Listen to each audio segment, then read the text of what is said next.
Assalamualaikum, selamat pagi.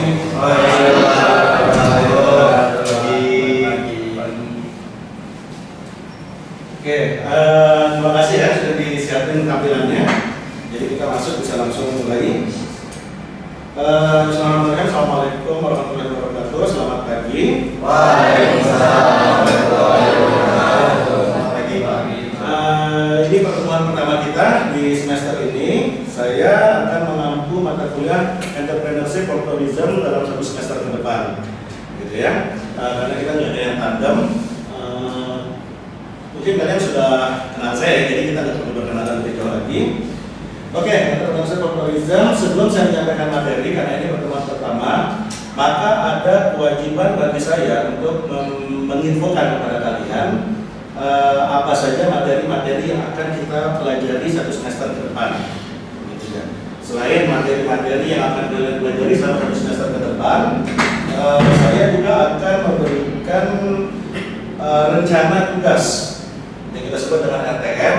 Itu jadi kita sudah tentukan tugasnya apa saja dari awal, gitu ya. Nanti kalian juga bisa memonitoring, evaluasi. Jadi kalau misalnya pertemuannya kurang, kalian bisa menginfokan ke saya, Pak, pertemuan untuk materi ini belum disampaikan, Pak, tugas yang ini mungkin belum disampaikan, andai kata saya hilang sudah mungkin, gitu ya. Oke, untuk mempersingkat waktu, untuk absensinya nanti ya saya mulai 15 menit dari mulai ini. Untuk rencana pembelajaran semester Entrepreneurship for Tourism itu kita ada 16 pertemuan ke depannya. 2 pertemuan kita bagi untuk UTS dan UAS sesuai jadwal, gitu ya. Maka pertemuan aktifnya itu hanya ada 14 pertemuan. Nah, karena mata kuliah yang saya ambil biasanya menggunakan case base atau project base, khusus untuk Entrepreneurship for Tourism ini saya menggunakan project, maka kita tidak ada UTS dan UAS, gitu ya. Jadi kita full 16 pertemuan itu membahas materi. Ya, penilaiannya nanti akan saya nilai dari tugas, keaktifan, dan proyek yang kalian selesaikan. Oke, dalam 16 pertemuan ke depan, untuk pertemuan pertama dan kedua ini, untuk hari ini dan minggu depan itu, kita akan membahas tentang pengertian, gambaran umum, dan jenis-jenis entrepreneurship for tourism itu seperti apa. Kita penyamaan persepsi dulu, kita ngobrol, kita diskusi dulu. Nah, kemudian untuk pertemuan ketiga dan keempat itu kita baru bekerja secara berkelompok untuk pengembangan ini produk Entrepreneurship for Tourism, apa yang akan kalian tawarkan dalam proyek kalian, gitu ya. Nah, kemudian untuk pertemuan kelima dan sampai pertemuan ke-10 itu ada 5 pertemuan. Itu kita akan menyusun bisnis plan produk yang akan kalian tawarkan dalam proyek, gitu ya. Kenapa bisnis plan itu penting? Karena itu akan menjadi tonggak, istilahnya kayak guiding star-nya kalian ketika kalian berwirausaha, gitu ya. Jadi ketika nanti di tengah jalan usaha kalian sudah jalan, kemudian kuat, kalian bisa cek kembali bisnis plan kalian, maka kalian sudah bisa dapat gambaran, oh ternyata saya harus begini nih, gitu. Karena selama ini saya sepertinya nyasar pasar yang salah, yang tidak seperti yang saya tentukan di bisnis plan, seperti ini ya. Nah, nanti di bisnis plan itu kita akan membahas tentang bagaimana teknik-teknik pemasaran, seperti itu, kemudian STP, segmentation, targeting, dan positioning. Wirausaha itu paling utama itu adalah positioning. Positioning itu adalah value, proposition value, nilai apa yang akan kalian berikan kepada masyarakat yang menjadi pembeda kalian dengan usaha-usaha sejenis yang sudah ada di luar, seperti itu, gitu ya. Nanti selain itu kita bahas pemasaran, kita bahas STP, segmentation, targeting, positioning.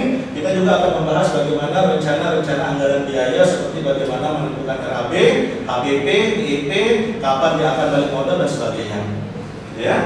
Itu ada 5 pertemuan. Kemudian untuk pertemuan ke-11 sampai ke-16 itu kalian masih bekerja secara kelompok untuk membuat produk yang akan kalian tawarkan ketika pameran, ketika UAS, gitu ya, sebelum UAS kan, sebelum UAS, berdasarkan bisnis plan yang sudah kalian susun. Kalau di bisnis plan kalian itu kalian menyatakan bahwa kalian akan menggunakan pemasaran media sosial seperti Instagram dan TikTok, maka kalian pada pertemuan ke-11 dan sampai 16 itu sudah harus menyiapkan akunnya, akun Instagram dan TikToknya. Kemudian konten-kontennya juga harusnya seperti apa, gitu ya. Nanti untuk di bagian promosinya itu, untuk di pembuatan media sosial, nanti kita akan bahas sedikit tentang bagaimana menyusun konten berdasarkan ASA dan sebagainya, gitu ya. Mungkin kalian sudah mendapatkan materinya di digital marketing, cuma nanti akan kita masukkan aja supaya tidak lupa, gitu ya. Oke, itu pertemuan 1 sampai pertemuan 16. Sedikit aja yang akan kita bahas.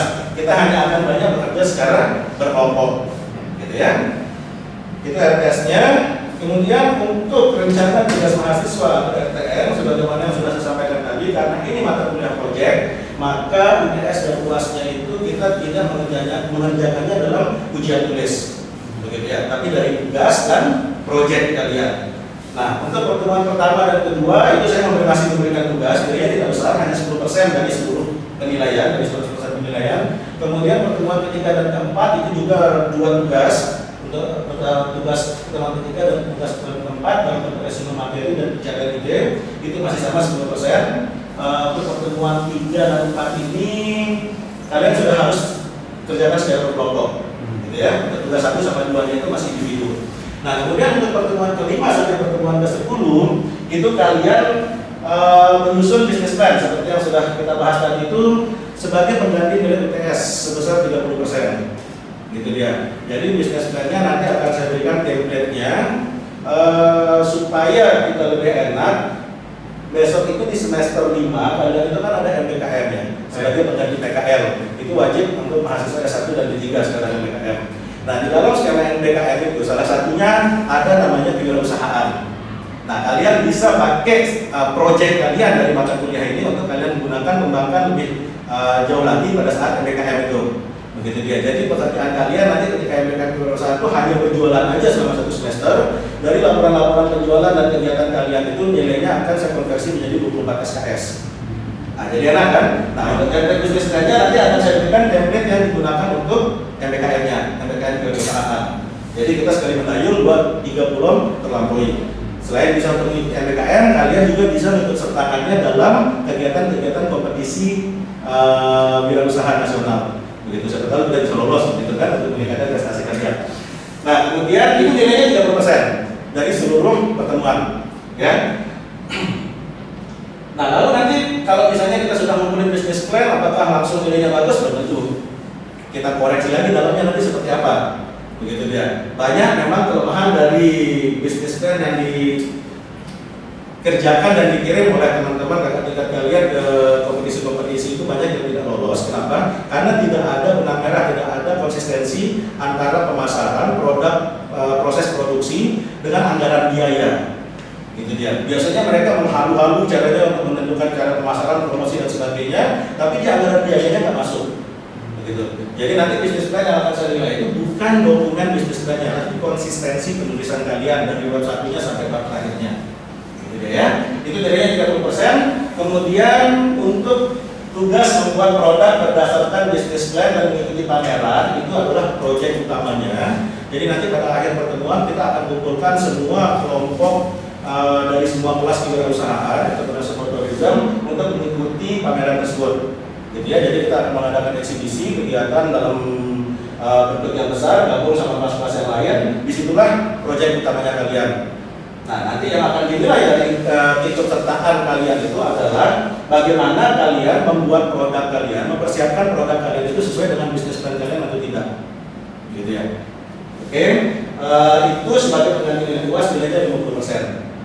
Nah, sekarang penilaiannya itu karena ini adalah mudah proyek, jadi penilaian yang akan saya berikan selama 1 semester ke depan itu adalah murni berdasarkan keaktifan kalian, gitu ya. Jadi tolong kerjasamanya yang baik, jangan merasa aktif tapi ternyata hanya diam aja di kelas, kemudian nanti tiba-tiba nilainya jelek, nggak ikut kerja kelompok, nilainya jelek, kemudian error lagi di akhir semester, Pak ini kenapa nilai saya begini kan begini-begini, padahal nggak ikut kerja kelompok dan sebagainya, gitu ya. Ini pastikan dari sekarang bahwa saya menilai berdasarkan keaktifan kalian. Oke, itu RPS dan RTM sudah saya tunaikan kewajiban saya. Kemudian kita masuk ke kontrak penilaian dan kontrak perkuliahan. Untuk kontrak penilaian ini perlu kalian pahami. Tugas pertama, keempat sampai pertemuan ke-10 itu saya akan menilainya dari kehadiran kalian pertama. Kemudian dari grooming kalian, bagaimana cara berpakaian kalian, ya. Sesuaikan seperti harinya, kalau misalnya hari Senin Selasa kalian menggunakan seragam khas, kalian harus menggunakan seragam khas. Kalau misalnya tidak ada, kalian harus minta surat pengantar dari prodi dulu yang menyatakan kenapa kalian tidak menggunakan seragam. Itu baru kalian boleh masuk. Kalau kalian masuk, otomatis otomatis akan saya berikan alfa sehingga mengurangi pertemuan kalian, gitu ya. Otomatis akan mengurangi nilai. Kemudian ketepatan waktu. Ketepatan waktu ini nanti akan kita bahas di kontrak perkuliahan. Berapa menit kita memberikan toleransi keterlambatan, gitu ya, supaya tidak ada yang mendistraksi pembelajaran. Kita sudah mulai, kemudian tiba-tiba ada yang masuk begitu aja. Ya. Kemudian templating, bagaimana kalian mengerjakan tugas berdasarkan template yang saya kasih. Kalau resume template-nya begini, kalau business plan template-nya begini. Jadi kalian tidak keluar dari apa yang saya berikan. Nah, kemudian yang terakhir adalah keaktifan. Nah, untuk pertemuan ke-11 dan 16 itu masih sama, kehadiran grooming, ketepatan waktu, kesesuaian dengan business plan dan keikutsertaan dalam pameran. Nah, komposisi penilaiannya U1, U2, U3, kita masih pakai istilah U1, U2, U3. U1-nya itu berdasarkan tugas dari pertemuan 1 sampai 4 itu tugasnya saya hitung 20% totalnya. Kemudian untuk business plan saya hitung 30% dan keikutsertaan dalam pameran saya hitung 50%. Gitu ya, nanti dari total itu kita bagi 100, itulah tugas kalian. Jadi kalau nanti misalnya kalian sudah memang aktif, rajin dan sebagainya, kemudian nilai kalian B misalnya gitu, kalian bisa minta, Pak, kenapa saya bisa dapat B? Nanti akan saya berikan paparan penilaiannya dari mana, indikator kenapa dia bisa muncul B, gitu ya. Tidak masalah kalian mempertanyakan hak kalian, yang penting menggunakan bahasa yang sopan, seperti itu. Oke? Kemudian ini konversi penilaiannya, angkanya tadi angka total dari rumus ini kita konversi dalam bentuk huruf utuh. Oke, untuk kontrak perkuliahan ini yang harus kita sepakati bersama, gitu ya, supaya tidak ada pelanggaran-pelanggaran di depannya. Untuk poin pertama, mahasiswa diwajibkan hadir tepat waktu. Toleransi keterlambatan maksimum 20 menit. Bagi mahasiswa yang datang setelah batas toleransi, tidak akan diberikan izin masuk kelas dan akan dianggap alfa. Gimana? Setuju nggak kalian dengan ini? Setuju ya. Berarti 20 menit. Kalau misalnya jadwal masuk kita 8.40, saya berikan keringanan jam 9 kita mulai. Nah, begitu jam 9 kita mulai, Bismillahirrahmanirrahim, itu artinya kelas sudah dimulai jam 9, tidak boleh lagi ada yang masuk. Begitu dia. Lewat jam 9, lewat 1 kalian akan masuk dan saya anggap alfa. Begitu dia. Oke? Kalau misalnya kalian sakit, maka kalian harus melampirkan surat keterangan dokter atau puskesmas dan sebagainya, keterangan sakit, gitu ya. Nah, kemudian kehadiran minimal 75% dari 16 pertemuan. Di bawah 75%, maka tidak akan mendapatkan nilai UTS atau UAS walaupun ikut aktif mengerjakan tugas yang diberikan. Coba sekarang kalian hitung, 75% dari 16 berapa? Ayo hitung, pakai kalkulator kalian, HP kalian, nggak apa-apa. Oke, Pak. 75% dari 16 pertemuan.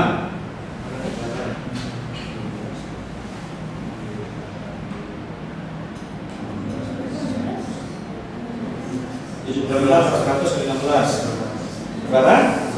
12 ya.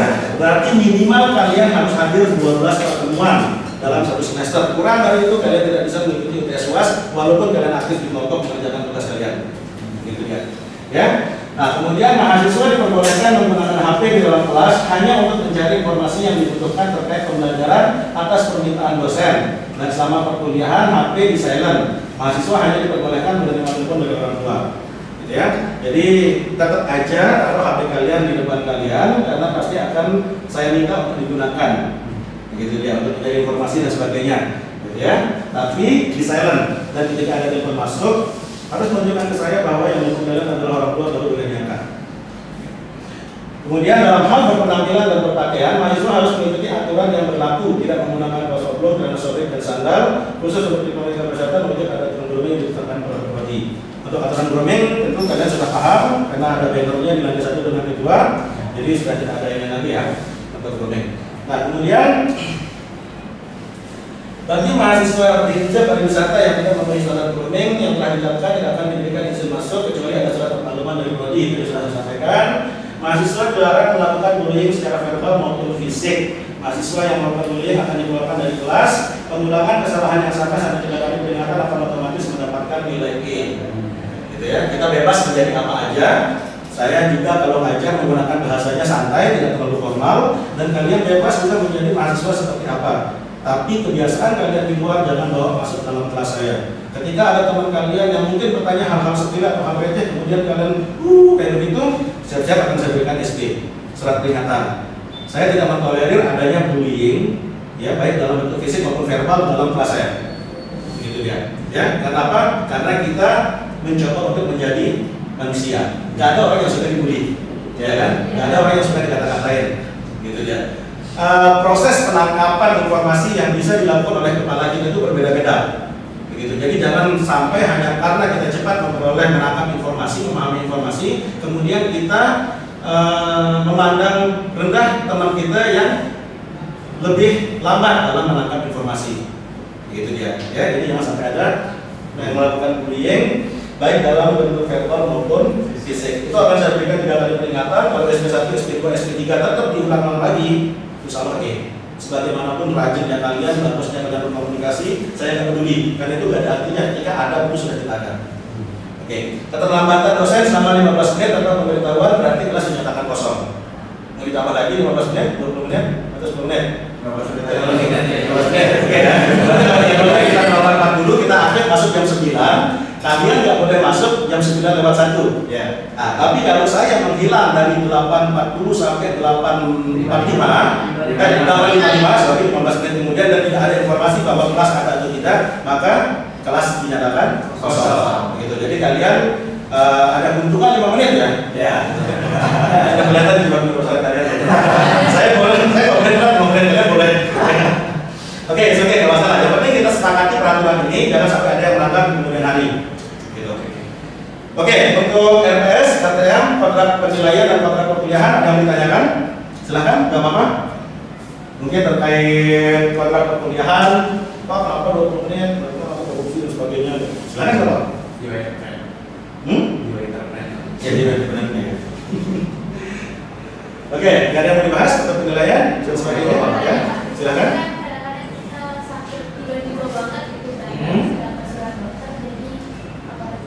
Saya berikan waktu setengah hari untuk mendapatkan surat keterangan. Kalau kamu sakit, misalnya ada sakit yang agak keras, benar-benar bisa bikin tahun, kalian bisa minta teman kos kalian atau orang rumah kalian atau ke puskesmas kan? Kalian pasti akan membutuhkan pertolongan puskesmas. Nah, dari situ saya minta untuk dikirimkan surat dokternya ke bapak. Begitu. Jadi saya kasih batas waktu sampai jam 12 misalnya. Karena kita masuknya kan pagi ya. Gitu. Jadi batas waktunya sampai jam 12 untuk surat keterangan dokter. Masih fleksibel. Yang penting kalian mau kuliah, itu aja intinya. Gitu. Dan kadang mengikuti apa yang telah kalian sepakati. Oke? Ada yang ditanyakan lagi? Menurut keterangan dokter, saya berikan waktu setengah hari sampai jam 12 dan lambat. Kalau misalnya kalian sakitnya dari habis itu. Ada yang lain? Nah, silakan. Kira-kira di hari itu kita ada acara apa kan? Satu ada yang datangi gitu. Kita boleh berizin dengan HP atau nggak apa-apa izin dalam HP, hanya saja acara keluarga yang diizinkan adalah acara keluarga yang kalau kamu nggak ikut, maka acara tersebut tidak berjalan. Gitu. Itu maksud saya ya. Jadi kalau misalnya ada pegawai kampung, kita bilang pegawai di desa, gitu ya, pegawai gubuk, kalian nggak hadir kan nggak berarti pegawai gubuk itu tidak jalan. Ya. Nah, berarti kalian harus menyempatkan diri untuk kuliah. Mereka pasti maklum kok, saya kuliah cuma 2 jam kok, yang utama gitu kan. Iya. Kenapa? Kalau kakak mau nikahan ya nggak masalah, gitu kan. Dalam artian kan mungkin juga keluarga nggak datang kalau nikahan kan, gitu dia. Kecuali kalian kalau jadi dokter aja, mungkin bisa lah kita lewati sebentar. Pokoknya intinya acara keluarga ada masalah selama acara keluarga tersebut memang membutuhkan kalian. Tapi kalau keberadaan kalian itu bisa digantikan sosok lain, ya nggak masalah. Harus mengikuti perkuliahan. Oke, ada lagi? Ada? Cukup? Ya. Oke, kalau terlalu lama kita masuk ke dalam perkuliahan. Materi pertama kita adalah seperti yang disampaikan pertama tadi adalah untuk membahas definisi dari entrepreneurship for tourism. Tapi sebelum kita masuk ke dalam entrepreneurship for tourism, maka kita perlu memahami dulu apa itu entrepreneurship. Gitu dia. Oke? Oke, supaya penonton sekali, coba siapa ya? Mas yang pojok ya? Coba Mas, dibaca apa yang di atas itu Mas? Definisi yang pertama itu Mas. Undertake, to set about, to begin, to attain, which consists Oxford French Dictionary. Oke. Berdasarkan Oxford French Dictionary, kamus Oxford Prancis itu menunjukkan bahwa kewirausahaan itu berasal dari kata entreprendre, ya, entreprendre yang artinya to undertake, to set about, to begin, to attain. Kira-kira siapa yang bisa memberikan artinya? Sengaja saya kasih bahasa Inggris nih, supaya kalian agak dikit. Ayo, kira-kira apa artinya? Untuk undertake artinya apa? Bisa coba? Ya silakan. Untuk memulai, untuk merancang, untuk memulai dan untuk melakukan. Untuk Mencoba. mencoba. Kemudian apa lagi? Untuk Merancang dan untuk memulai. untuk memulai. Oke ya. Itu jadi kata-kata intinya seperti itu. Ya, untuk memulai, untuk mengambil alih, untuk merancang dan sebagainya. Ya, itu kata dasar dari kewirausahaan. Nah, kemudian apa katanya Begrave pada tahun 1994? Banyak. Yang pojok, silakan dibaca. Apa definisi? Oh, nggak kelihatan. Oh, nggak kelihatan. Kalau gitu, mbaknya deh, yang di tengah, yang kelihatan. Kerasa dikit suaranya, nggak apa-apa. Person who perceive all opportunity and create this an organization To persuade. Person who perceive an opportunity and creates an organization to persuade. Oke, siapa yang bisa mengartikan apa yang dimaksud oleh Begrave itu? Ayo, silakan. Saya bertanya, Coba, silakan, jawaban. seorang individu yang mengambil kesempatan dan membuat kesempatan itu sebagai suatu organisasi yang dimana Untuk mencapai suatu hal, untuk mencapai suatu tujuan, membentuk organisasi untuk mencapai suatu tujuan, gitu ya. Jadi kalau kamu melihat sebuah kesempatan, pokoknya kesempatannya bagus nih, gitu ya. Tapi saya nggak bisa lihat sendiri, saya bikin game, gitu ya. Tujuannya apa? Untuk memberikan keuntungan tentunya, gitu ya. Itu definisi yang diberikan oleh Begrave pada tahun 1994. Oke, kemudian apa yang dimaksud dengan kewirausahaan menurut Zimmer and Scarborough tahun 2005? Siapa nih? Masnya ada kacamata sama saya, silakan. Oke, dari Zimmer and Scarborough. One who creates a new business in the face of risk and uncertainty for the purpose of achieving profit and growth by identifying significant opportunities and assembling necessary resources and to capitalize on them. Oke, apa poin-poin utama yang disampaikan oleh Zimmer and Scarborough? Silakan. Cara wisata yang langsung berhadapan dengan risiko dan cara nggak langsung juga mendapatkan profit. Mereka tuh ngumpulin semua Sumber daya untuk capitalize dan oke, itu berarti kapitalis itu dalam arti kapitalisasi. Mungkin kalian agak jarang mendengar istilah kapitalisasi. Kalau saya gunakan istilah monetisasi, mungkin kalian lebih paham. sama aja Pak. Nah, monetisasi juga ngerti. Paham juga? Memberikan keuntungan pastinya. Kan kalian bikin konten kemudian dimonetize misalnya. Seperti itu, ya kan?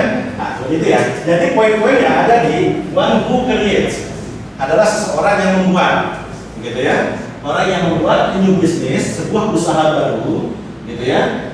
Kemudian berhadapan dengan resiko-resiko dan ketidakpastian dalam menjalankan usaha tersebut, gitu ya, untuk mendapatkan profit dan bertumbuh dengan mengidentifikasi kesempatan-kesempatan yang signifikan, gitu. Kesempatan-kesempatan yang mungkin bisa kita lakukan, gitu ya.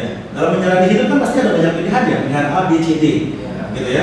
Nah, dalam menghadapi pilihan tersebut, mana yang harus saya ambil itu adalah hal yang paling menguntungkan bagi saya, gitu ya. Karena kan nggak mungkin kita akan memilih kemungkinan tertentu yang tidak memberikan kita keuntungan, ya kan? Nah, seperti itu. Oke. Ada risiko juga. And assembling necessary resource to capitalize dan, gitu ya, dan menggunakan segala sumber daya yang dimilikinya untuk mendapatkan keuntungan dari mereka, gitu ya. Oke, resource di sini bisa kita artikan sebagai seperti ungkapannya Begrave tadi adalah sebagai sebuah organisasi tadi itu.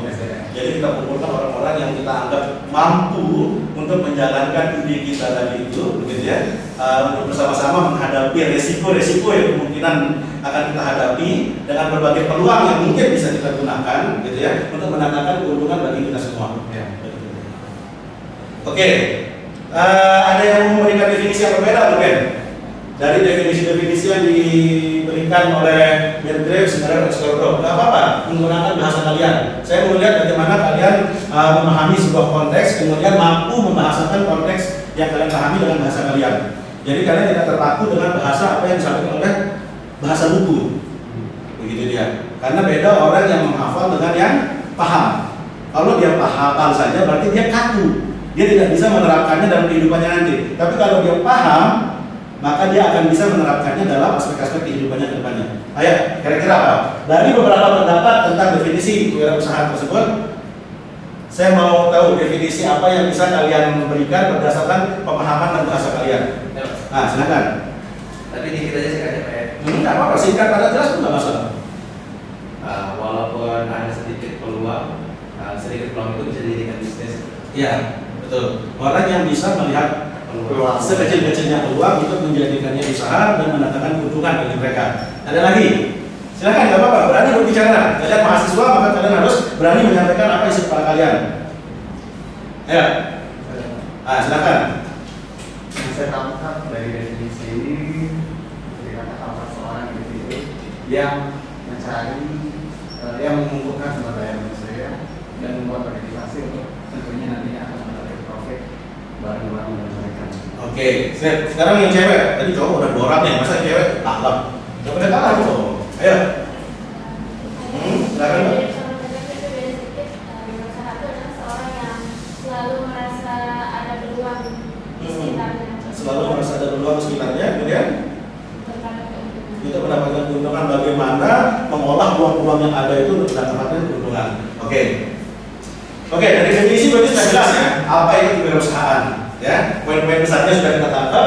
Kemudian apa sih karakteristik yang harus dimiliki oleh seorang wirausaha? Simple, core. Oke, apa itu core? Menurut Susilo pada tahun 2005, core itu adalah entrepreneurship is a personality that is able to provide added value from limitation. Itu menurut Soeharto pada tahun 2008. Seorang wirausaha adalah seorang personal kepribadian, ya, kepribadian yang memungkinkan untuk provide added value, ya, memberikan nilai tambah, gitu, from limitation. Apa limitation? Keterbatasan. Dia bisa memberikan nilai tambah dari keterbatasan. Itu dia. Berarti apa intinya? Dia harus memiliki ide, apa lagi? Gagasan, apa lagi? Keinginan, apa lagi? Inovasi, kepo, nggak apa-apa, bagus itu, kepo ya, tapi jangan sampai jelek. Apa lagi? Disiplin. Oke dia. Limitation di situ keterbatasan, maka dia mampu mengembangkan kepada keterbatasan yang dia miliki, gitu ya, untuk mendapatkan nilai tambah. Gitu. Itu salah satu karakteristiknya seorang wirausaha itu, gitu ya. Maka untuk memberikan nilai tambah tersebut, betul tambahnya dia harus berani berinovasi. Sebelum dia berinovasi, maka dia harus berani berimajinasi. Gitu dia. Kita tidak akan bisa menjadi sosok yang kreatif, inovatif jika kita tidak berani berimajinasi. Bahkan untuk menghayal pun kita takut, apalagi mau berbicara. Nah, ini yang harus kita ubah. Gitu dia. Perguruan tinggi itu memang tempatnya memang harusnya sebenarnya untuk itu. Begitu dia, menghayal, gitu ya, menghayal tapi untuk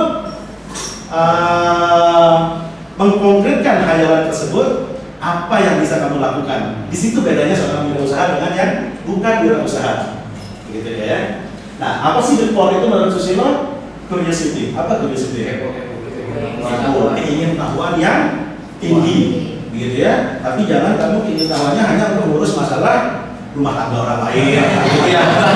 Kayak apa yang bahas dalam lingkungan dan sebagainya itu, begitu ya.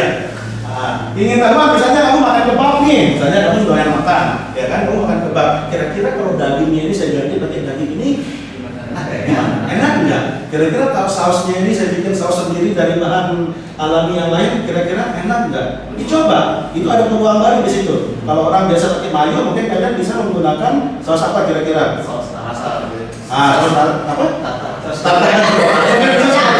Nggak apa-apa. Coba isi master. Iya, tetap aja ada peminatnya nanti, begitu kan? Curiosity must have a great sense of curiosity before becoming a good entrepreneur. Sebelum kita menjadi seorang entrepreneur yang baik, begitu ya, kita harus memiliki keingintahuan yang tinggi, keingintahuan yang positif tentunya ya. Nah, kemudian punya apa? Openness. Must have open-mindedness without pretense or suspicion. Apa openness? Terus memiliki pemikiran yang lebih terbuka. Pemikiran yang lebih terbuka, tidak tabu, tidak bukan hanya kok kalau kita suka, Tidak pesimis. ya tidak pesimis juga bisa seperti itu.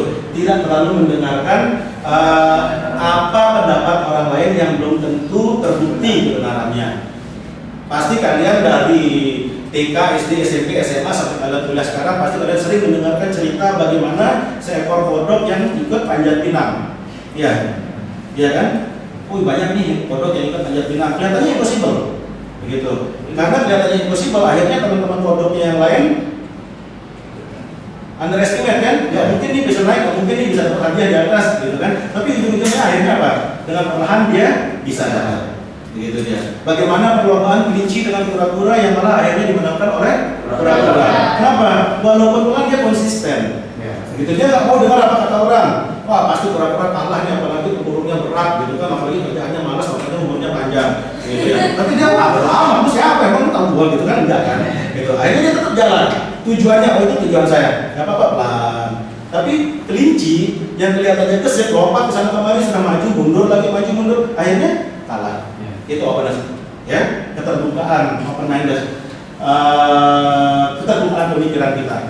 Jangan malu dibatasi oleh ketabuhan atau mitos-mitos yang belum tentu terbukti kebenarannya. Karena kita mahasiswa, maka kita harus berpikir secara ilmiah. Batasan-batasan itu adalah batasan-batasan yang ilmiah, yang terbukti kebenarannya. Oke, kemudian R, risk, must have the courage to take risk. Apa? Resiko, berani mengambil resiko. Seperti yang dikatakan tadi. Oke. Ini apa nanti nyala ini?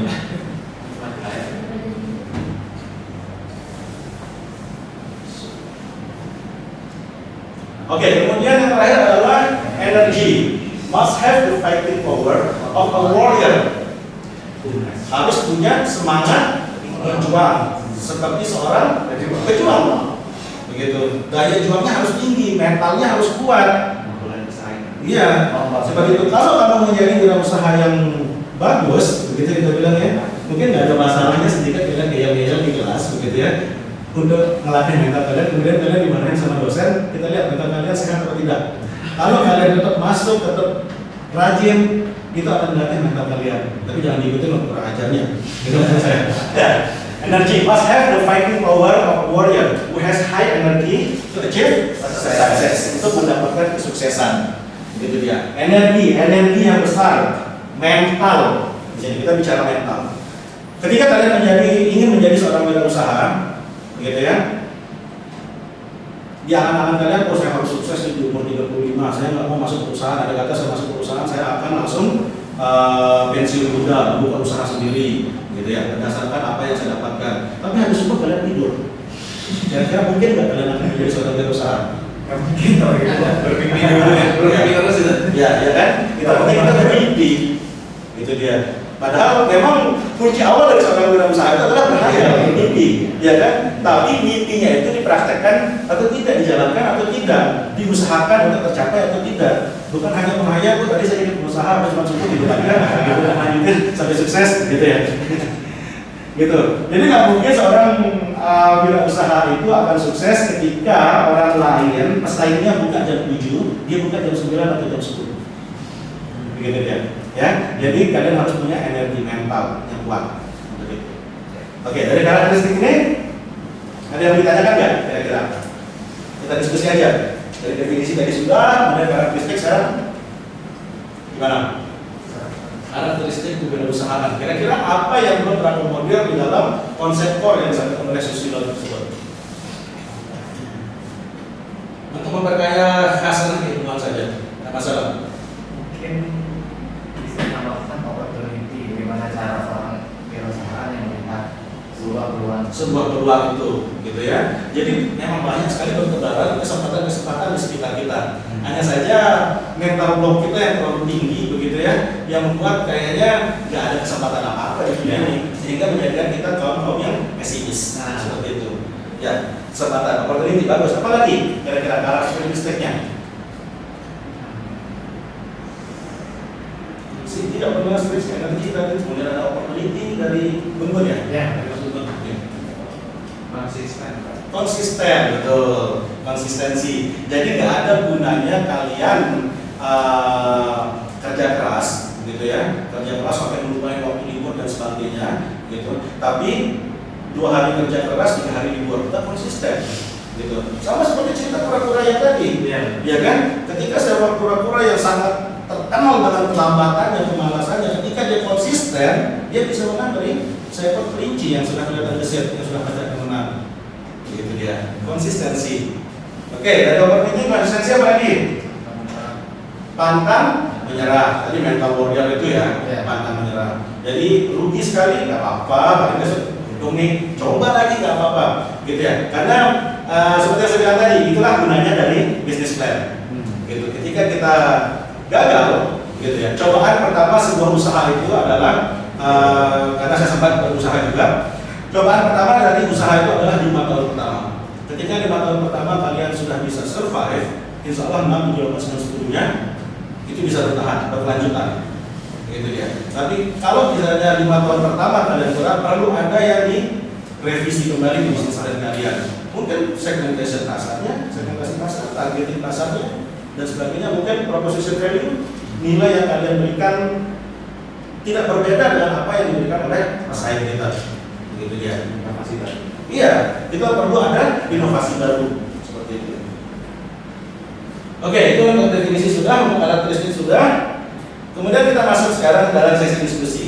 Dari pembahasan kita tadi terkait dengan definisi dan karakteristik, kira-kira siapa yang bisa menjabarkan apa definisi dari entrepreneurship optimism? Ya, silakan, Mas. Entrepreneurship optimism menurut saya itu adalah peluang usaha yang ada di dalam pariwisata. Di bidang pariwisata. Oke, ada lagi yang bisa melengkapi? Nah, silakan. Kumpulan orang atau individu yang membangun bisnis atau usaha dalam bidang pariwisata. Dalam bidang pariwisata. Silakan Mbaknya, tahun keempat. Silakan Mbak. Misalnya itu entrepreneurship itu merupakan proses dari menciptakan sesuatu. Proses menciptakan sesuatu. Menemukan peluang Dengan melihat yang peluang yang ada di bidang pariwisata. Untuk apa? Untuk cuan tentunya.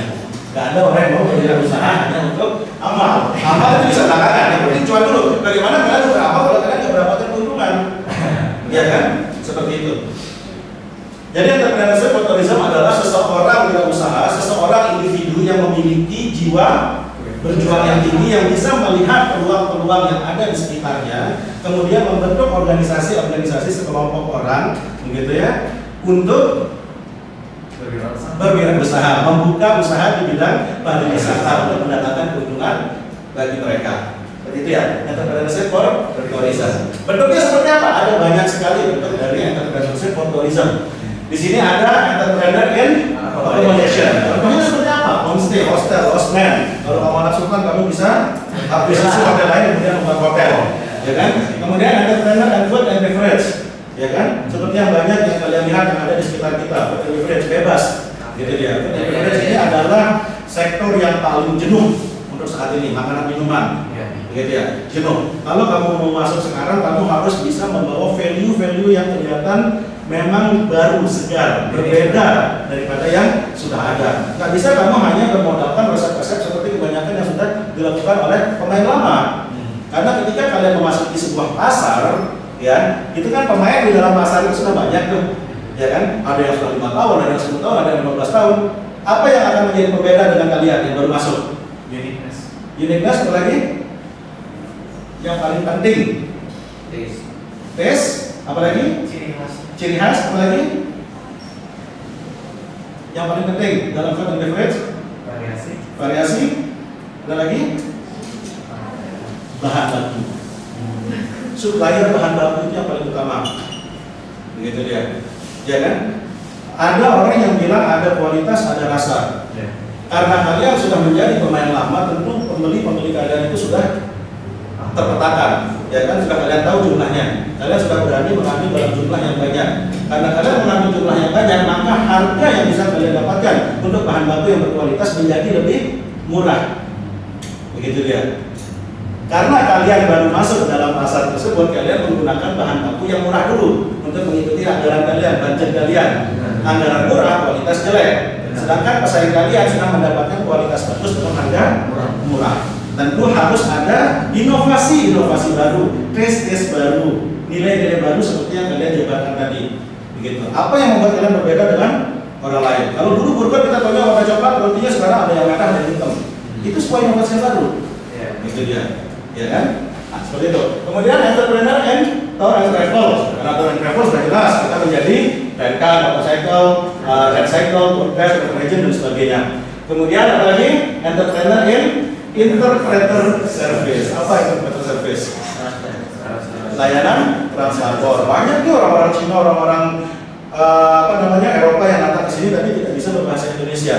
Ya, supaya mereka bisa lebih nyaman di Indonesia, kalian bisa menawarkan jasa ahli bahasa, translator, bisa kalian dampingi seperti itu. Kalau kalian memang memiliki kemampuan yang bagus di bidang itu, kalian bisa bikin portofolio di LinkedIn mungkin supaya bisa dilihat oleh banyak orang, mengikuti pekerjaan freelance yang bisa dilakukan secara online sebagai seorang interpreter untuk melatih itu. Kemudian entrepreneur in tools and equipment. Contohnya seperti apa? Peminjaman alat-alat. Ada orang yang suka naik gunung. Gak mungkin nih dia hanya karena dia pengen naik gunung dia beli semuanya. Ya kan berapa itu semua? Ya kan mahal. Sewa. Karena orang tahu itu mahal, maka wah saya bisa beli nih. Sekali beli harga mahal, saya ngeluarin duit sekali, tapi bisa saya sewakan berkali-kali. Ya kan? Bisa mendatangkan keuntungan dari saya dan dari mereka. Seperti itu. Rental and equipment, forgetting, hacking, breaking, setting, defect, solving dan sebagainya. Kemudian travel blogger or vlogger. Ini yang biasa kalian lakukan untuk saat ini, tapi saya yakin gak ada yang blogger. Apa blogger? Membuat website. Membuat artikel website. Di kelas 11 saya tanya apa blogger, gak ada yang tahu. Mereka tahunya blogger. Wajar, kenapa? Karena sudah berhadapan dengan internet yang sangat murah. Kemudian di sekitar kalian orang mendokumentasikan perjalanannya dalam bentuk video. Kalau zaman saya dulu ketika pertama kali internet masuk 2000-2001an, itu 2005 baru ngetren yang namanya blogger-blogger seperti Blogspot, WordPress dan sebagainya. Kita mendokumentasikan apa perjalanan hidup kita di dalam bentuk tulisan. Kita seperti membuat diary harian, tapi dalam bentuk digital. Seperti itu dia. Kemudian apa lagi selain travel blogger dan vlogger? Ada souvenir. Kemudian ada juga event organizer, ya kan? Kemudian ada juga fotografer. Kayaknya kalau nggak salah pada semester ini kalian ada juga mata kuliah manajemen MICE. Ya. Itu akan mempersiapkan kalian untuk menjadi seorang event organizer yang handal. Seperti itu. Gitu. Apa aja sih yang harus kita jalani? Apa aja yang harus kita lakukan? Kalau kita mau mengorganize sebuah kegiatan. Seperti itu dia. Ya. Oke, ini bentuk-bentuk lagi. Ini adalah bentuk-bentuk dari entrepreneurship atau kewirausahaan dalam bidang pariwisata. Ya, kita tunggu lagi yang muncul.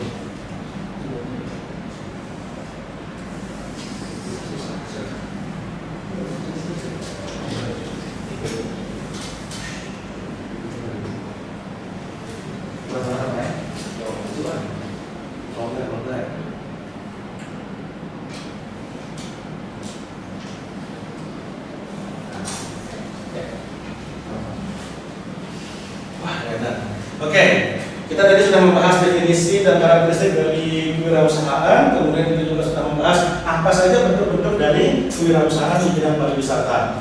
Kira-kira ada yang ditanyakan kan? Pak, silakan. Untuk entrepreneur kan ada yang terkait itu. Bisa kalau misalnya sekalian kemudian itu sama sekalian tidak boleh di entrepreneur service di translator ini. Enggak masalah, yang penting kamu punya kemampuan untuk itu. Gitu dia. Nah, karena kamu memberikan jasa yang kelihatannya berbeda secara lain. Kalau orang kan hanya tour guide, ya kan? Kemudian tidak ada jasa interpreternya, ya kan? Kamu bisa memberikan jasa seperti itu. Tapi ketika orang lain sudah banyak yang tahu menggunakan jasa, kan kamu tidak bisa mengganti itu. Maka kamu harus mencari lagi orang lain yang mau bekerja bersama kamu, yang punya kemampuan tour guide dan interpreter sekaligus. Seperti itu dia. Ya. Gak masalah sebenarnya kalian mau kawinkan atau mau berdiri sendiri menjadi jenis usahanya, gak masalah. Oke, ada pertanyaan lain nggak? Jelas ya? Apa yang saya sampaikan tadi jelas ya? Oke. Nggak ada? Oke, saya Silakan. sekarang kan kita sekarang era digital Mas. Travel agent sekarang berusaha. Kira-kira bagaimana cara kita bersaing gitu? Sekarang kan travel agent sekarang mau tiket atau bisa serba mobile. Kira-kira apa sih strategi yang mungkin kita lakukan bisa bersaing gitu sama yang era digital sekarang ini? Ya kita kawinkan ya. Sama seperti pertanyaan yang tadi, bisa nggak kita gabungkan antara tour guide dengan interpreter? Bisa. Bisa nggak kita gabungkan antara agent, tour guide dengan interpreter sekaligus? Bisa. Yang namanya kita memberi jasa, kita nggak membuat produk. Kita hanya mencari orang yang mampu untuk melakukan itu.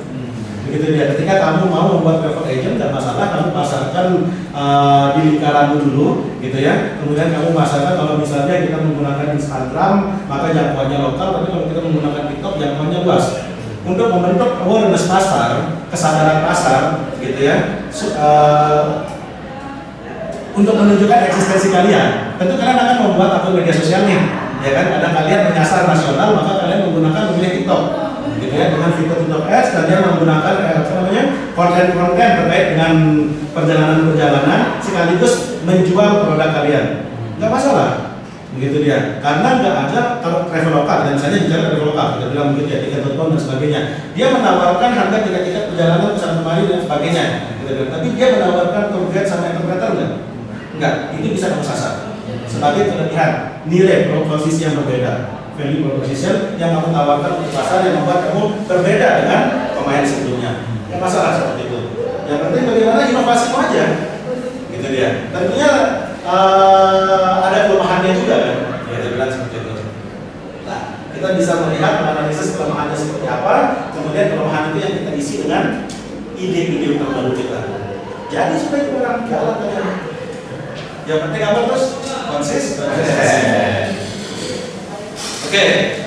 Kalau tidak ada yang ditanyakan lagi, kita berlanjut kepada penugasan.